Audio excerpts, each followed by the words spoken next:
Well, we're back at the turbo touring. I'm still trying to get the Miller software working and talking to the ECU. I mentioned before this ECU already had the Miller chip in it. I had it in an E30 swap in the past, but it was a normally aspirated M50, so that tune will not work for obviously the big engine, the big injectors of the turbo.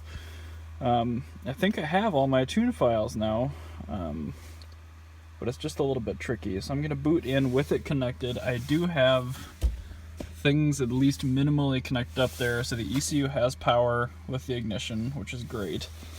I don't know, I'm just gonna futz around with it a little bit and see if I can get this software to talk to the ECU again. Well, even though it says it's flashing the tune, I'm pretty sure that it is not. It's always tricking me, so it's probably gonna fail before it gets to the end. If I could get this to flash, I would be super stoked. Oh, I don't know what's going on here. I have some more stuff to do, but I don't know. It's still not really talking to the computer, and that's kind of a problem. Holy crap, holy crap, holy crap, holy crap. It found the old tunes, which I'm gonna back up.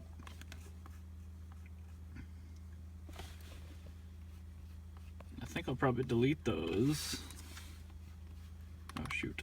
The Miller War chip shows up kind of like a flash drive on your computer, so you can just read and write files to it directly, but that won't help you flash a file on it because it has to flash it with definitions. And boy, it's slow. Takes that long to delete 4 64 kilobyte files. So now I'm gonna try to, I think I have to do read chip.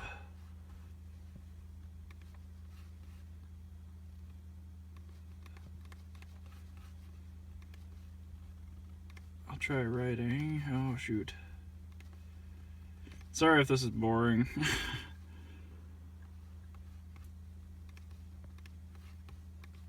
Oh, shoot. Let me mess around with it a little bit more. Well, still screwing around with it, but having lots of issues, so probably won't get it to work tonight. This software requires, I think, Java runtime 7 version 17 or something. And even though I can get it to recognize the ECU file, I think that since it was flashed NA before, it won't read the turbo tune, but I also can't reflash it. So I'm not really sure what's going on here, but hopefully some forum browsing when I get home, and this should be at least an overcomable step. But yeah, that's probably all for now, or tonight, I guess, on this thing. Ugh.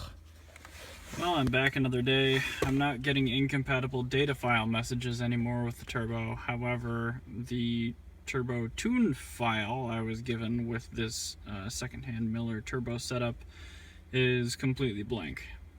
So it's like somebody wrote a blank file and then accidentally overwrote the turbo tune. So Miller still won't return my phone calls or emails.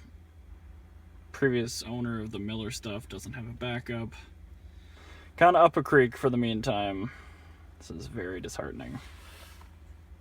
Well, I just had another friend of mine send me his turbo files for Miller.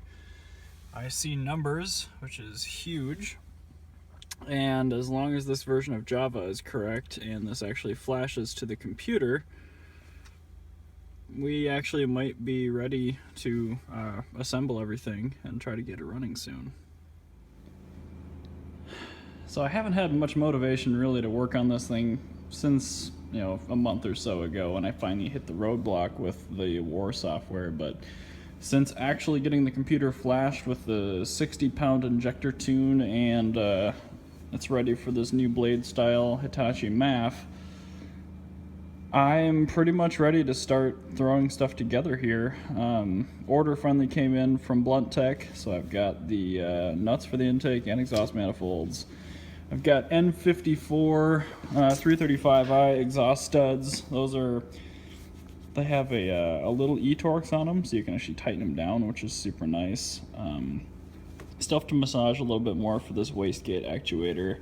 Obviously this isn't bolted on right now. Still have to make the downpipe, but I think I have exhaust bends. Yeah, over there I do. So that combined with a welder should be good to start making a downpipe. But honestly, I think one motivated night away from this thing firing up, and then probably have a lot less trouble finding some motivation to keep working on it. But yeah, that's Brexit for now. Computer-wise, I think it's ready to go,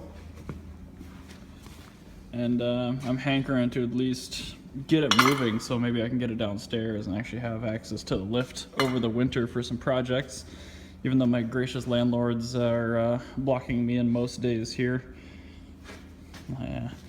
Shipping this thing out to Pennsylvania, I think. Customer bought it. This is from that rusty Mercedes 2.316 Cosworth I parted out here a couple months ago now. So I'm glad that thing gets to live on too. Plus made a good chunk of cash off it, so funding more projects. There's some, I think those are BAV auto springs. I'm probably gonna shove those in here once I do all the brakes and suspension. I don't know, whole lot going on, but things are starting to calm down a little bit, so I'm hoping to hopefully get Brexit running this week and start making serious progress getting it all back together, because mechanically this thing is good to go, other than just finishing up the front end and the exhaust. Let's see here. Beyond that, I am working on, I probably won't do much with it until spring, but I'm working on just sort of getting a new website put together. I do have that old Minneapolis Bavarian site sitting in my profile there. That's from when I used to do car parts full-time. I'm actually switching names altogether, hopefully on everything, just to keep it a little easier to find, easier to spell, and easier to remember. So stay tuned for updates on that. And I'm also working with a local film guy to try to get you guys, by request, multiple requests, a little background video on me, what I do for kind of a day job, and then my car fleet. So lots of fun stuff in the spring. Finishing up Brexit over the winter here, and then definitely some more unicorn before the snow starts melting as well. So again, thanks as always for watching. I appreciate it, and stay tuned.